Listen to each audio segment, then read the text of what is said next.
Oh. Yeah, I don't, okay, sorry. I think someone's coming around the mic. We're coming around. And speaking from another young person's perspective here, what really struck me that was interesting about your presentation here is we saw a quick change, not a quick change, but a 10-year change from the party of Rockefeller to the party of Reagan so Yeah. quickly in such a partisan shift. And nowadays it seems like it's so much harder for people to shift their opinion or to really swallow their pride and say like, I'm going to move on to a different idea or to move to a different party.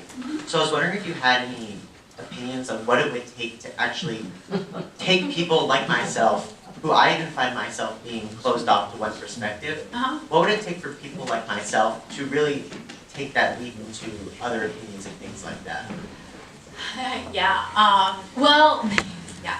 I mean, what you have to realize is that the little bit, so in this era where you have this big migration from Democrats to Republicans, this is also like seen as the heyday of nonpartisanship. That is to say that moderate Republicans were not so different than Cold War Democrats, right?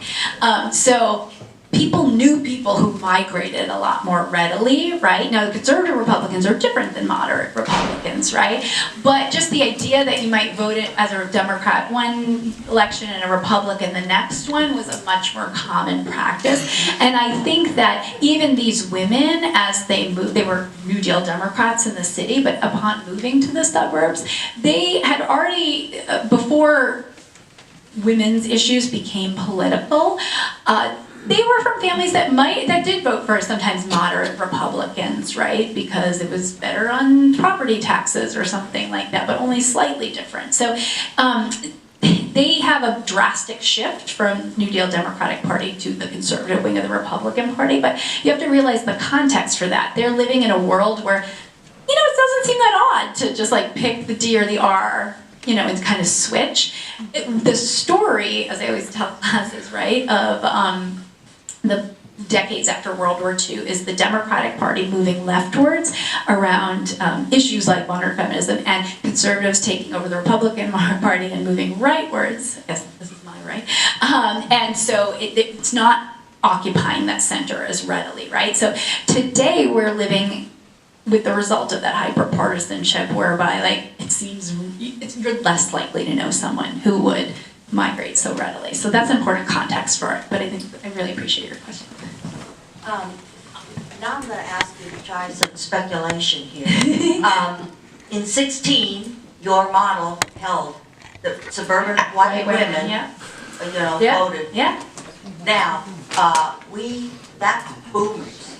And boomers are now a smaller generation than millennials. Yeah. So they're dying. Yeah. And therefore, we now have a lot of other suburban women, white suburban women in 18 did not vote Republican. Yeah. So what can you kind of speculate and comment on about that shift? Maybe, you know, maybe not everyone did that, but there was a very significant shift in white suburban women's voting patterns. So would you speculate for us? I mean, they really have been a swing demographic, right? Like since the 70s, and when they vote Republican in statewide and federal elections, that Republican wins. When they vote Democratic, these are some of the same. The women I'm talking about are sort of the most hardcore, the harder edge of this, who really once conservatives start talking about their issue, anti-feminism and abortion, they never leave the Republican Party. But just that demographic in general, people who are less tethered to maybe an issue like abortion, they are and have been since the 70s, the swing demographic, right? Sometimes. At the federal level, like Clinton won them and won the White House twice, right? Obama won them and won the White House twice, right? And you saw that in 18, right? So what I want you to understand is that they're sort of, they migrated that demographic from Democrat to Republican over the course of the 70s, but the women I'm talking about are the leaders of that movement.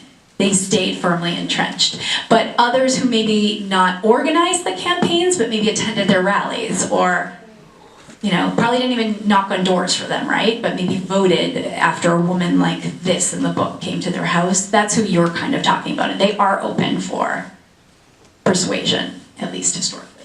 And again, in 18, you saw that, right?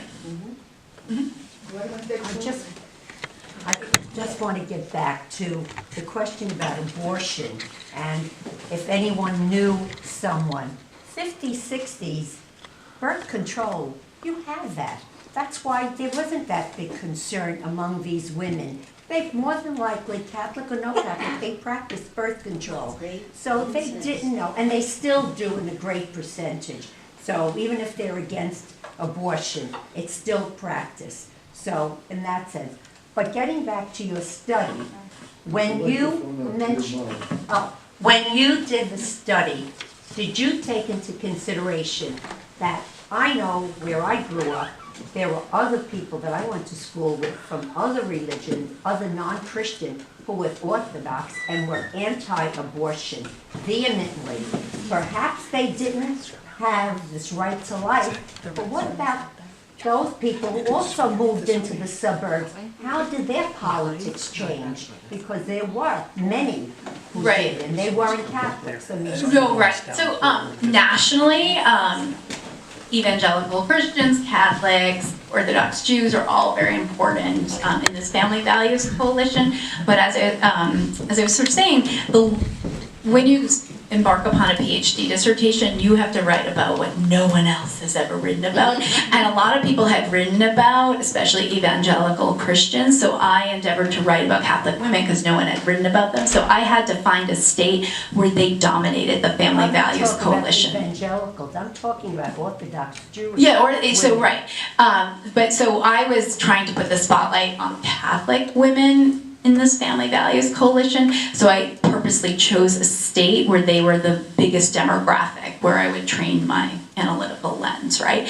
In New York State, they do make overtures to Orthodox Jews, and even to a very small base of evangelicals upstate who had long voted conservative Republican, but just in terms of sheer numbers, Catholics dominate the family values coalition in New York. Not nationally, but again, I was trying to specifically write about their story because it had been undercovered in the literature about family values politics.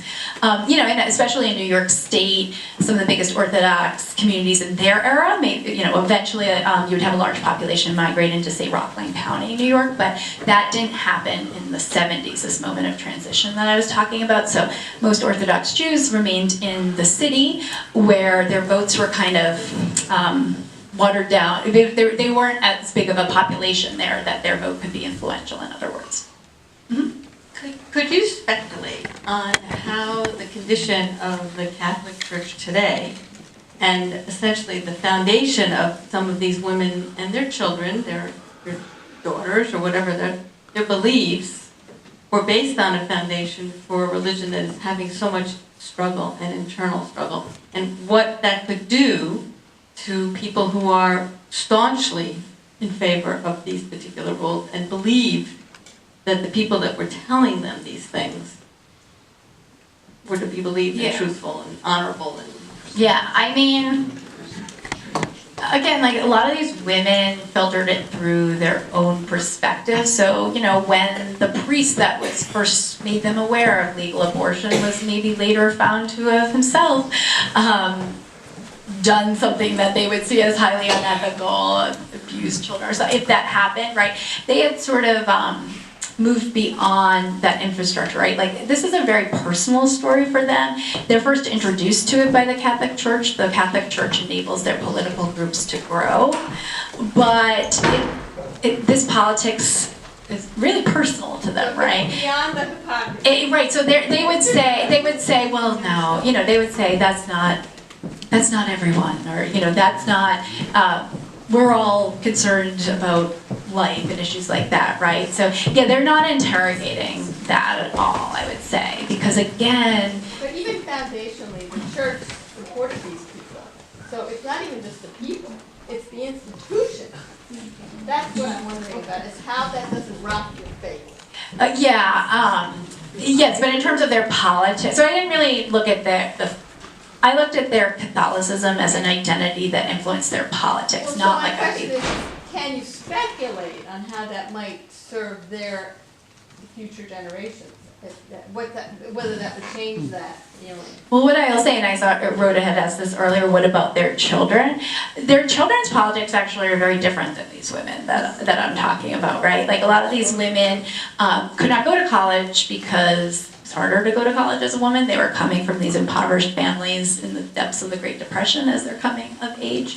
Their children grew up middle class in the suburbs, go to college more readily, you know, they can even remortgage those homes that they own, as opposed to these women whose parents didn't have that opportunity to send them to college. Their daughters were much more likely to engage in professional work outside of the home and to attend church less frequently than their mothers.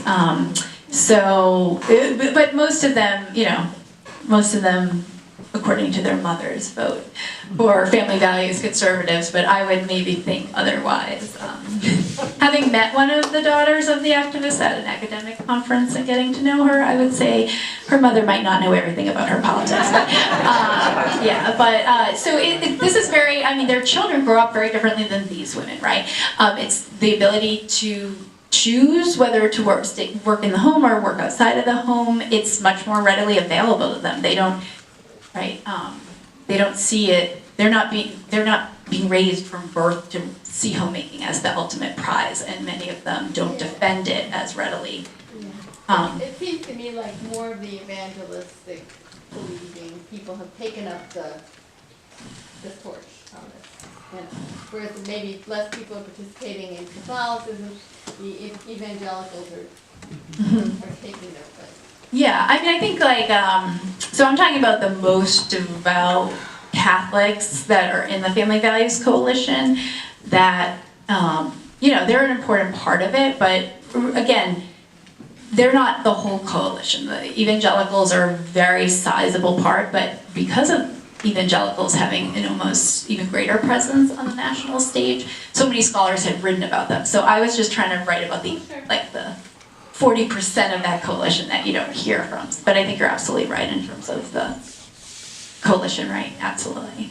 I think there was a swing backward, because we didn't have an evangelicals for choice group, but there was certainly Catholics for a free choice. Mm-hmm. Yes, there were, yeah. You know, and that a lot of them are New York. Yeah. In your talk to these women, did they feel, or I mean, their family values, but talking more about abortion, that came from the priest and from their religion. Mm-hmm. Did they get it that this is separation of church and state? Seriously, so that did that even come into their thinking at all? Because when Kennedy ran, right, people in Bergen County thought they loved Kennedy. No, These women. Catholics did. Yeah, these women loved But Kennedy. Yeah. the Protestants all thought the Pope was going to really become president, and were terrified of that. Which is ridiculous. Of course, but I'm just saying, that's how, you know, you get influenced by these thoughts. So my thinking, my question then is, and if I'm articulating it right, is that did these women even understand that their point of view was crushing other people's point of views? So this is a funny thing, since their politics. Because it's a health issue. Yeah. It's funny because even though their politics is completely oriented around issues like abortion, they don't actually view it as a partisan issue. They view it as something that is so concrete and clear, it's just right and wrong. And basically, though, as they see it, is that politicians are actually offering women the ability to do something that's so clearly wrong. And as they talk about it, we as full-time housewives and homemakers, it's so bad, the current political moment, as they would see it in the 70s, that they had to get involved to try to, so they weren't trying to push their religion on others. They just saw this as a clear issue of right and wrong, and politics had been so corrupted that politicians were supporting what they saw as wrong, and so they wanted to just temporarily enter politics to fix it and then recede back, is sort of how they saw it. So they don't even see it as I'm trying to have my choice usurped. They're just like something really wrong has happened that I have to get off the sidelines is how they kind of bring it up. My question, I'm sorry, I have a question. One quick question, and it's about, we do have a good sprinkling of men in this audience, and there's been not one question, and I don't think you addressed, unless you did before I arrived, on the issue of spouses and husbands, because I suspect that many of these women would not vote other than how their husbands are telling. Oh, yeah. So for these women, actually, to them, They talk about husbands? Yeah, their husband. I mean, these women are activists, right? And their husbands really aren't political activists, but they as they see it, the situation has devolved so that politicians are supporting a potential end to motherhood, that they need to step off the sidelines and husband be damned because this is an issue that they have authority. See, it's this odd thing. They have no political experience. They really don't. She's saying it very well. What's that? She is. They have no political experience, these women, right? But they feel like they are the central authorities on an issue that has now become political. They would say, and they have said, that I don't care what my husband says because this is about motherhood. My husband might know about traditional old world politics, about taxation and foreign policy. I'm a woman, I don't know anything about that, they did say, right? But now, something that I do know about, motherhood, has become political. So now I'm the expert, because I'm a mother. That's how they saw it. So, and their husbands just didn't have the time to engage in this full-time political work. That's a big point, you know, like, if they don't have the time to engage, and the women do, Yeah. then that makes a big point. Yeah, no, absolutely. I mean, their husbands they're not taking cues from the husbands really, they just don't have time. But again, like these women say that, okay, now politics has changed. We're talking about motherhood. I can talk now about politics. My husband doesn't know about motherhood, right? So that's how they saw it, right? They saw it as an issue of right and wrong that impacted mothers, and they were mothers who supported the right. Their first voice. This is really where they come into their voice, absolutely. Again, this is their first political endeavor, and they say they're the experts. I have a question. I grew up in the area I think that you studied. I was actually the first house I lived in was in Levittown. Oh, wow, yeah. Plainview, Hicksville, that whole area. Our Lady of Mercy Church. Yep. Yeah. But, so my question is, did you find that there were clusters around specific parishes of activists? Because in Plainview where I grew up, I really don't remember, and I wouldn't, I probably would be too young to be aware, but I really don't remember that kind of activism among my friends, whose mothers attended church regularly. Yeah. So, of all the parishes in New York State, it's one in Merrick, Long Island, not too far, but Merrick. That's where that dialogue group is formed, that eventually becomes the New York State Right to Life Party. By the way, one of them even ran for president in 1976. Ellen McCormick. I have a whole chapter on her. I wrote about her recently for the Washington Post, but she even ran for president in the 1976 Democratic primary because she was appalled that all of the candidates except for Jimmy Carter were getting on board with legal abortion, because that's the first presidential election after Roe versus Wade, so it's all of a sudden a political issue. So these women who would even dare to run for president, they're coming out of Merrick, Long Island, and in general, they're coming out of parishes in places that are, new communities, new suburbs. So some of it's in Plainview, but in your neck of the woods where you grew up, Merrick was really the center. So if you were one of these women in Plainview, you would have just driven to Merrick to join them because it was close enough. But I have one other question. Do you see any parallels between those women and women progressive activists now who got activated after the 2016? Yeah, absolutely. So my second book project, next year's the 100th anniversary of the 19th Amendment, women getting suffrage. So I'm editing a collection called Suffrage at 100, Women in American Politics Since 1920. And so one of our essay contributors is talking about the women after 2016 who organized and even decided to run for office, suddenly become involved in politics, and many of them ran, and I always thought similar story over there too, before she left, but you know what, there is a complete parallel.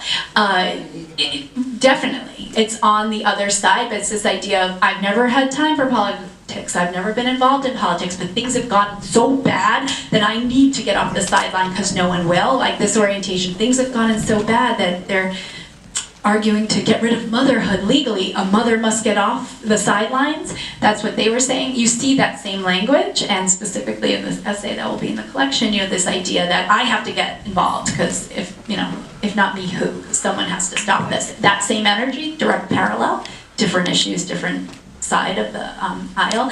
And you know, a lot of what these women were doing, standing outside shopping centers at busy times, handing out leaflets, the same thing's happening just on social media today, right? Like, total parallel. Yep. Real grassroots up.